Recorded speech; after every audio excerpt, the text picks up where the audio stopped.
More Eye on Tech here on the Global Business Report here on the Rise News. Welcome back. Let's look at venture capital funding across Africa, and in particular, the skills needed to develop the analysis needed for this sector. So here's the big deal, saying that about 4.84 billion came in year on year. That's 7.6% year on year into the African startup venture capital funding in that space. Here's the top 5 nations. No surprise, Nigeria leading the way. South Africa in second place. Kenya in third. Egypt in fourth. Again, this was in 2022. What about funding for female-led startups? It's only 2.4%. In 2021, it was 0.9. So I guess there is some progress, if we can call it that. Lagos State, of course, dominating the startup space in Nigeria, 84% according to Disrupt Africa. But above all else, what about the skills needed in the venture capital? Fisayo Durojaye, General Partner, Ancestors Advisor, he's with us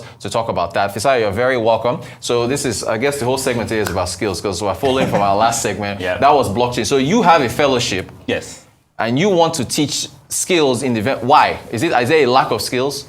Okay, so I think fundamentally we have to recognize that venture capital is quite nascent in the country. I remember in 2015, when only Konga, Jumia, and all of those kind of companies were able to raise money, and maybe Iroko TV. And of course, at the time, it was white founders, combination of all of those. So the venture capital space in Nigeria just really started, during that time, right? So it's still a very young and nascent industry. But globally, venture capital is okay. So there's a part of finance called alternative finance, right? So venture capital is alternative finance. So at its core is finance.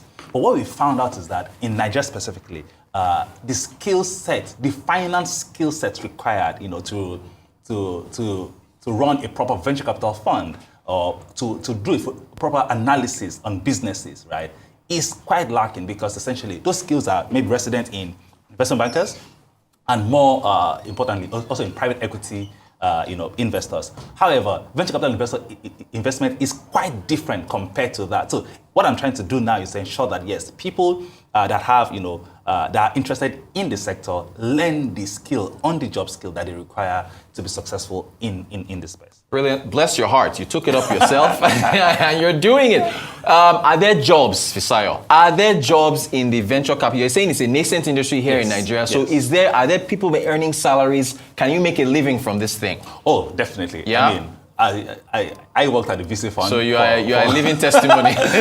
For over 5 years, right? And I know people, many venture capital funds are raising. Again, talking about, I was into Kola, yesterday. It was part of the delegation with the president to India. And I was talking about the fact that, the investment amount, they manage a $40 million fund today.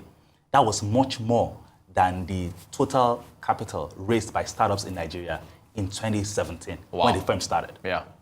Right. So again, the space has improved. Again, that's just one fund, as in having over $40 million in asset under management. There are many other funds, Partech here, Echo VC there, TLCom there. Just many people looking for talent to ensure that, yes, they're able to properly analyze and make investments in technology companies across the continent. But that's just on the investor side. Also on the startups side themselves, because startups, there's this role I believe every startup should have. It's called investor relations. Knowing that, how to communicate with your investors. Again, what better person to hold that role than someone that understands how investors think. So again, these are other spillovers, that this fellowship allows to bring. And then finally, for people that will be maybe you want to make investments in startups yourself, but you don't know how to go about it. So angel investors or people that are just interested in the tech trends, as it were. It's also a platform to allow them, learn as much as possible within a very short period of time. All right, take us through the modules, because we went through your site and so on. You've got 6 models. I think you already mentioned alternative finance. So what are they? Just briefly, on each of these models. Okay, so the initial one is just introduction to venture capital. So essentially saying that understanding how it works. Again, I use this example for people. When VCs raise funds they're called GPs, when they raise funds from their own LPs, limited partners, they probably promise about, say, 3x return. So imagine Kola saying that they have a $40 million fund. In my head, I assume they have to return 3 times that money. right, back to their own LPs. So it means that if they make investments in startups, say $1 million in a startup, right, for them to be able to return 3x 40 million, that's $120 million. Yeah. They need to invest back. So it means that it is investment in their startups that are meant to give them such returns. And that's a lot of money, if you think about it. So every lost investment that they make affects their ability to return the money, right? So again, that's how to think about how the relationship between VCs and their GPs work. The second thing is just financial analysis. How to analyze, look at income statement, balance sheet, build financial models, Excel, and all the other work that come together in this space. And of course, the third thing here is about evaluation and due diligence. There's one thing I used to say when I was a VC investor myself, said, trust but verify. When a founder tells you something, yeah, I trust you, but please come and show me the evidence, right? So it's not like going to you look everywhere, there's no evidence. No, there has to be evidence for everything you're saying, right? So that's the third model. And of course, the fourth one is the legal and regulatory part of it. Essentially saying that what investment instruments are viable, saves, convertible notes, preference shares, all of those legal parts of venture capital, the important part of the work. And of course, the fifth model is portfolio management, saying that how do you manage your companies from investment, sitting on the board, to up until exit. And of course, the final part, which I think is the most important part, is also industry immersion. Because again, how do you want to lend venture capital outside of the people that operate, that live this life on a daily basis? So every week we have people that ensure that are industry players, that are going to be coming as part of the all work. And of course, that's the the summary of the sixth model. Very comprehensive. It's like a curriculum, man. Yeah. You're charging money for this. Yes. Why? Because the last guest, so I challenged her on her program was free. So I was asking you you're charging money for yours. I mean, there's nothing truly free. Yeah. Someone has to pay for it. Yeah. Either through grants or something. But again, for me, one of the things we've done is that we're charging money for it because again, it costs money to put the program together. Right. Right. And of course, for sustainability purposes, to say how do you build a sustainable thing? How do you ensure that the program is able to pay for itself and continue to deliver value to people? But I know that some people might not be able to afford it. So, of course, there are also then scholarship opportunities. There are some very good people in the ecosystem that have, gone and say that, okay, Fisayo, don't worry, I'm going to pay for 2 people. I'm going to pay for 3 people, right? All of those information are also available, and people can just learn as much as possible about those opportunities as well. Okay, now, how are you assessing the skill set? Because we're talking about universities and so on and so on. The fact that you are taking it upon yourself to do this suggests that the skill set may not be out there, and the established institutions of learning are not, are not doing what is needed in order to churn out these skills. So what's your assessment of the skill set that's out there right now to be able to get into venture capital? So I'll start from just a traditional finance. I think from everywhere, right, it's been said that, the schools are not necessarily producing graduates to ensure that that can meet the need of employers. So while venture capital is still a niche in the overall finance ecosystem, right?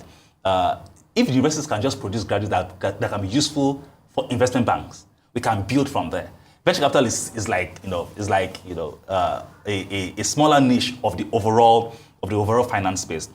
So my assessment of the skill there is that I remember when I was trying to get a VC role, some of the roles that you see, you see roles like want 3 years experience. Yeah. From where? Where does it get 3 years experience from? Yeah. Because at the time, no one has experience in VC. All of us had to learn, on the job. The people that came from the US, like my managing partner at Ecovis at the time, came from US and investing in Silicon Valley. I had to learn how to invest in Nigeria separately, right? Because it's a different ecosystem, it's a different requirement here. There are currency issues. There are just many things to put into consideration before you make investments in this country. So those are the things we're teaching and learning. So the skills are not particularly there because, again, the industry is small, and of course the university is not particularly very helpful in that space. So can this scale? Can we? How would you?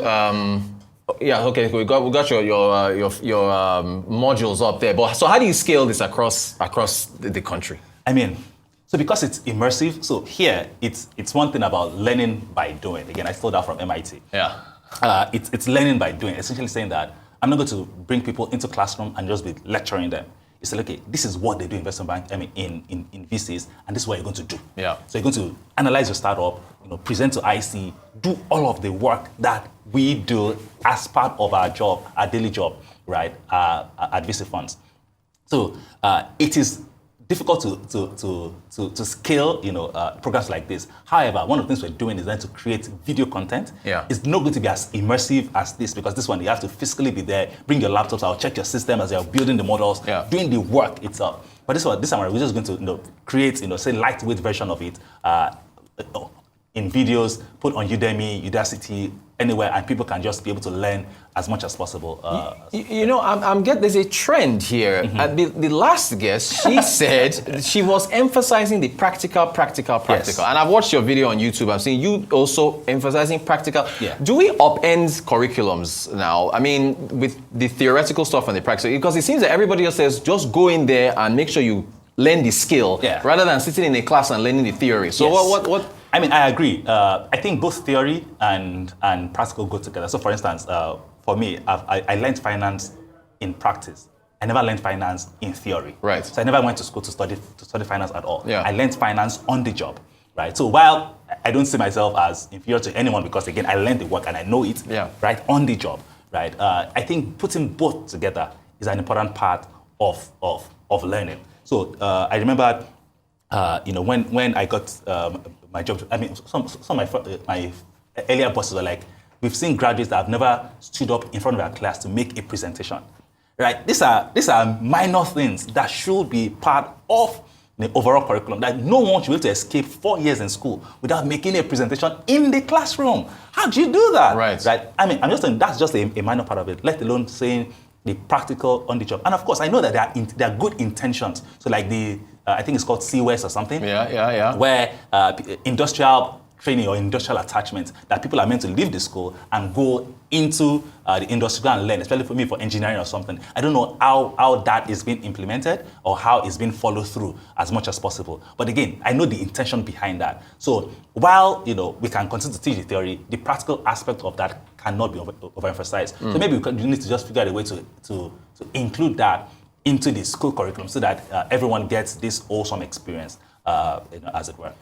Fisayo, you're doing great work. This is a noble cause that you're embarking on, although you're charging money. But Fisayo Durojaye, General Partner, Ancestors Advisory, thank you so much for joining us. Really appreciate your time, Fisayo.